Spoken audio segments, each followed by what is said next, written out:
അകത്തേക്ക് കയറി വാതിലടച്ച് നേത്രയുടെ കണ്ണുകൾ പതിയെ ബെഡിലേക്ക് നീങ്ങി. അല്ലിമോളെയും ചേർത്ത് പിടിച്ച് കിടക്കുന്ന ബദ്രി നേരിയ രീതിയിൽ ഉയർന്നു താഴ്ന്ന ശ്വാസം കണ്ടാലറിയാം അച്ഛനും മകളും നല്ല ഉറക്കത്തിലാണെന്ന്. നേത്ര ഒരു നിമിഷം എന്തൊക്കെയോ ആലോചിച്ച് നിന്നു. പിന്നെ നടന്ന് അവർക്ക് അരികിലേക്ക് വന്ന് ബെഡിലായി ഇരുന്നു കൊണ്ട് ഹെഡ് ബോർഡിലേക്ക് ചാരിയിരുന്ന് കണ്ണുകളടച്ചു. തല വല്ലാതെ വെട്ടിപ്പൊളിയുന്ന വേദന തോന്നിയപ്പോഴാണ് ബദ്രി കണ്ണുകൾ വലിച്ചു തുറന്നത്. അവൻ്റെ കണ്ണുകളാകെ ചുവന്ന് കലങ്ങിയിരുന്നു. തൻ്റെ ഞരമ്പുകളാകെ മുറുക്കി പിടിക്കുന്നത് പോലെ തോന്നി അവന്. ആ കൊളുത്തി പിടിക്കും പോലെ വേദനയിൽ ഇരു കയ്യാലും തലയിൽ അമർത്തി കിടന്നവൻ. ആ ശബ്ദം കേട്ടാവണം ഒന്ന് മയങ്ങി വന്ന് നേത്ര വേഗം കണ്ണുകൾ തുറന്ന് അവിടേക്ക് നോക്കിയത്. എന്നാൽ ഇരു കയ്യാലും തലമുടിയിൽ കോർത്തു വലിച്ചു പിടിക്കുന്ന ബദ്രയെ കണ്ട് അവളൊന്ന് ഞെട്ടി. നേത്ര വേഗം മോളെ എടുത്ത് അല്പം നീക്കി കിടത്തിക്കൊണ്ട് വെപ്രാളത്തോട് അവനോട് ചോദിച്ചു, എന്ത് പറ്റി? അതിനവൻ്റെ ഭാഗത്തു നിന്നും മറുപടിയൊന്നും ഉണ്ടായില്ലെന്ന് മാത്രമല്ല, അവളൊന്നും നോക്കാൻ പോലും അവൻ കൂട്ടാക്കിയില്ല. ബദ്രി വേഗം ബെഡിൽ നിന്ന് ചാടി എഴുന്നേറ്റ് ചുറ്റും എന്തിനോ വേണ്ടി കണ്ണുകളാൽ പരതി. അതുപോലെ തന്നെ വെല്ലുകൾ അപ്പോഴും മുടിയിഴകളിൽ അമർന്ന് മുറുക്കുന്നുണ്ടായിരുന്നു. ആ ആ ആ പെട്ടെന്നുള്ള അവൻ്റെ അലർച്ചയിൽ നേത്ര കിടുങ്ങിപ്പോയി. അവളിൽ വല്ലാത്ത ഭയം ഇരച്ചു കയറി. കാരണം മാറി വരുന്ന അവൻ്റെ മുഖഭാവമായിരുന്നു. കണ്ണുകൾ ചുവന്ന് കലങ്ങി ചുവപ്പ് നിറമായി. മുഖമൊക്കെ വല്ലാതെ മുറുകിയിരിക്കുന്നു. ഈശ്വര, എന്താ പറ്റിയേ? ഒന്ന് പറയേ, എന്താ? നേത്ര അവൻ്റെ അടുത്തേക്ക് വന്നവൻ്റെ കയ്യിൽ പിടിച്ചുകൊണ്ട് ചോദിച്ചു. എന്നാൽ ഭദ്രവളുടെ കൈ തട്ടി എറിഞ്ഞുകൊണ്ട് അവളെ രൂക്ഷമായി നിന്ന് നോക്കി. ഒരു വേള അവൻ്റെ ആ നോട്ടത്തിലൊന്ന് അനങ്ങാൻ പോലും കഴിയാതെ നിന്നുപോയി അവൾ. ഭദ്ര എങ്ങനെയൊക്കെയോ ടേബിളിൻ്റെ അടുത്തേക്ക് വന്നത് വലിച്ചു തുറന്ന് ഉള്ളിൽ നിന്നൊരു ബോക്സ് എടുത്ത് ഒരു ടാബ്ലറ്റ് എടുത്ത് വായിലേക്ക് ഇട്ടു. ശേഷം ജഗ്ഗിൽ നിന്നും അല്പം വെള്ളം കുടിച്ചു. തലക്കുള്ളിലെ പെരുപ്പ് സഹിക്കാൻ കഴിയാത്ത വേദനയിലും അവൻ ഓരോ നിമിഷവും പിടഞ്ഞുകൊണ്ടിരുന്നു. എത്ര അമർത്തി പിടിച്ചിട്ടും മതിയാവാത്തത് പോലെ വീണ്ടും വീണ്ടും അവൻ്റെ കൈകളാൽ തലയിൽ അമർത്തി മുറുക്കി. നേത്രയ്ക്കെല്ലാം കണ്ടു നിൽക്കാനേ കഴിഞ്ഞുള്ളൂ. അത്രമേൽ ഭയമെന്ന വികാരം അവളെ കീഴ്പ്പെടുത്തിയിരുന്നു. ബദ്രി ബെഡിലേക്ക് വന്നിരുന്നു കൊണ്ട് ഇരു കയ്യാലും താഴ്ത്തിയിരുന്നു. അതോടൊപ്പം തന്നെ അവൻ വല്ലാതെ കിതക്കുന്നുണ്ടായിരുന്നു. തന്നിലെ പേടിയെ അടക്കി നിർത്തിക്കൊണ്ട് നേത്ര പതിയെ അവൻ്റെ അടുത്തേക്ക് വന്നിരുന്നു കൊണ്ട് അവൻ്റെ തോളിലായി കൈവച്ചു. എന്നാൽ ഇത്തവണ ബദ്രി അവളെ മുഖം വീഴ്ത്തി നോക്കി. ആ ചുവന്ന് കലങ്ങിയ കണ്ണുകളും വീർത്തൊഴുകുന്ന മുഖവും പിടഞ്ഞു പൊങ്ങിയിരിക്കുന്ന ഞരമ്പുകളും കണ്ട് അവളുടെ ചങ്കൊന്ന് പിടഞ്ഞു. എന്താണെന്ന് പറയോ? ഇടറിപ്പോയി അവളുടെ വാക്കുകൾ. എന്നാൽ ബദ്രി വേഗം അവളുടെ മടിയിലേക്ക് ചാഞ്ഞു കിടന്നുകൊണ്ട് അവളുടെ അണിവയറിലേക്ക് മുഖം പൂഴ്ത്തി. അവൾ പോലും അറിയാതെ അവളുടെ കൈകൾ അവനെ ചേർത്ത് പിടിച്ചു. നീക്ക് അറിയില്ല നേത്ര, തലയ്ക്ക് വെട്ടിപ്പൊളിയും പോലെ, ഞരമ്പുകളൊക്കെ മുറുകും പോലെ. ദേഷ്യം അതിൻ്റെ ഉച്ചസ്ഥായിലാണ്. എല്ലാം വാരി എറിഞ്ഞ് ഉടക്കാൻ തോന്നും. മുന്നിൽ കാണുന്നവരെ നോവിക്കാൻ തോന്നും. അത് പറയുമ്പോൾ അവൻ്റെ ശബ്ദമൊന്നിടറി. നേത്രയുടെ കൈകളും അവനിൽ മുറുകി. അത് മനസ്സിലായതുപോലെ ബദ്രി അവളിൽ നിന്ന് അകന്നു മാറി എഴുന്നേറ്റു. വീണ്ടും പഴയ അവസ്ഥയിലേക്ക് ഞാൻ പോകുന്നു തോന്നുന്നു നേത്ര. പക്ഷെ നിന്നെ ഈ മോളെയും ഇനിയും നോവിക്കാൻ എനിക്ക് വയ്യ. അതുകൊണ്ട് നീ തിരികെ പോയിക്കോ നേത്ര. അവൻ്റെ ആ വാക്കുകൾ അവളൊരു ഞെട്ടലോടെയാണ് കേട്ടത്. എന്തൊക്കെയാ ഈ പറയുന്നേ? വെറുതെ വേണ്ടാത്തൊന്നും വിളിച്ച് പറയാൻ നിൽക്കണ്ട. നമുക്ക് നാളെ തന്നെ ഡോക്ടറെ കാണാം. അല്ലാതെ ഇതും വെച്ചുകൊണ്ട് മുന്നോട്ട് പോകാൻ പറ്റില്ല. ഏയ്, അത് വേണ്ട, അത് ശരിയാവില്ല.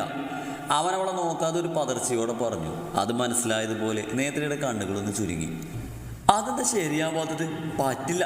എന്തൊക്കെ പറഞ്ഞാലും നാളെ നമ്മൾ ഡോക്ടറെ കാണാൻ പോകുക തന്നെ ചെയ്യും. പിന്നെ ഇപ്പൊ കഴിക്കുന്ന ടാബ്ലറ്റൊക്കെ കൂടെ കൊണ്ടുപോകാം. എന്തെങ്കിലും മാറ്റം വരുത്തണമെങ്കിൽ അതും ചെയ്യാലോ. അത് കേട്ടവളൊന്ന് ഞെട്ടി. നേത്ര, ആദ്യം ഞാൻ പറയുന്നത് നീ ഒന്ന് കേൾക്ക്. നിനക്ക് അത്രയും നിർബന്ധമാണെങ്കിൽ ഞാൻ മാത്രം പോകാൻ ഡോക്ടറിൻ്റെ അടുത്തേക്ക്. അല്ലാതെ മോളിവിടെ ആക്കിയിട്ട് നീ വരാൻ നിൽക്കണ്ട. ഞാൻ കൂടെ വരുന്നതാണ് നിങ്ങളുടെ പ്രശ്നം.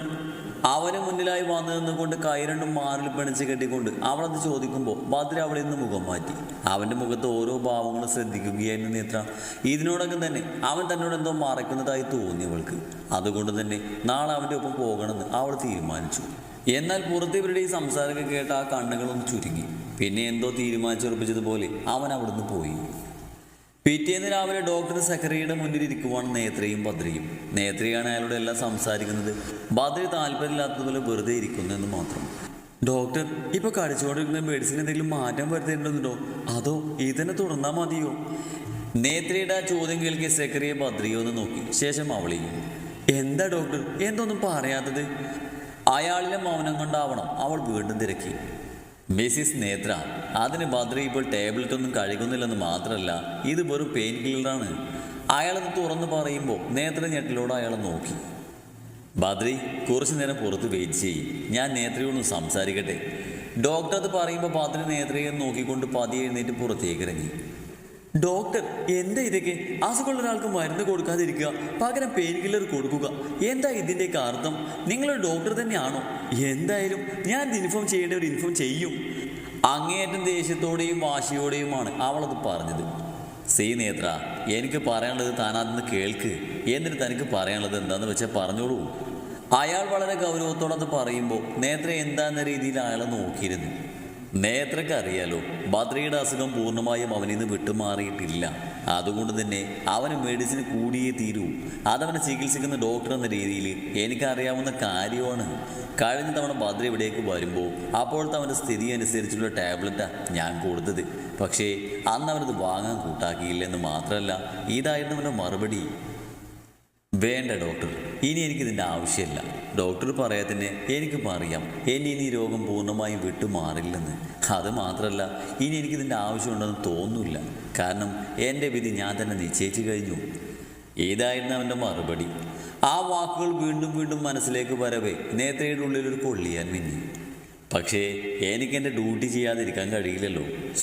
അതുകൊണ്ട് തന്നെ ബദ്രി ഇവിടെ നിന്ന് ഇറങ്ങിയതും ഞാൻ ഡോക്ടർ ശിവയെ ഇവിടേക്ക് വിളിപ്പിച്ച് കാര്യം അറിയിച്ചു എന്ന് മാത്രമല്ല, ഈ ടാബ്ലറ്റ് അവനെ ഏൽപ്പിക്കുകയും ചെയ്തു. ശിവയാണെന്ന് പെയിൻ കില്ലർ എന്ന വ്യാജേനെ ബദ്രിക്ക് കൊടുത്തത്. അതുകൊണ്ട് തന്നെ ആവണം ബദ്രി ഇപ്പോഴും ഇത് യൂസ് ചെയ്യുന്നത്. അപ്പോൾ ഇത് പെയിൻ കില്ലർ അല്ലെന്നാണോ? അത് കേട്ട അയാളൊന്ന് പുഞ്ചിരിച്ചുകൊണ്ട് പറഞ്ഞു. അല്ല നേത്ര, ഇത് ബദ്രിക്ക് കഴിക്കാനുള്ള ടാബ്ലറ്റ് തന്നെയാണ്. പക്ഷേ അതൊരിക്കലും അവൻ അറിയാൻ പാടില്ല. അറിഞ്ഞു കഴിഞ്ഞാൽ അവൻ ചിലപ്പോൾ പിന്നെ ഇത് കളിച്ചില്ലെന്ന് വരും. പിന്നെ ഞാൻ ഇനി പറയുന്ന കാര്യങ്ങൾ താൻ ശ്രദ്ധിച്ച് കേൾക്കണം. അറിയാലോ, ബദ്രിയിൽ നിന്നും പൂർണ്ണമായും ഈ രോഗം ഇതുവരെ വിട്ടു മാറിയിട്ടില്ല. മാത്രമല്ല, ഇൻ കേസ് ഇനി മാറണമെന്നുമില്ല. അതുകൊണ്ട് നിങ്ങൾ ഭയപ്പെടണമെന്നല്ല ഞാൻ പറഞ്ഞു വരുന്നത്. 100-ൽ 99% ആളുകൾക്കും പൂർണ്ണമായി ഇത് മാറില്ലെന്നതാണ് സത്യം.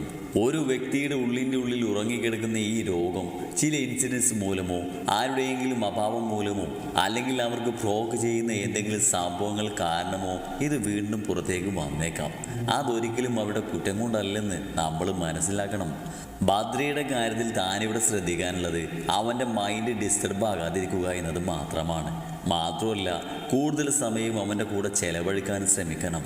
കാരണം അവനിപ്പോൾ ആഗ്രഹിക്കുന്നത് തൻ്റെ പ്രസൻസാണ്.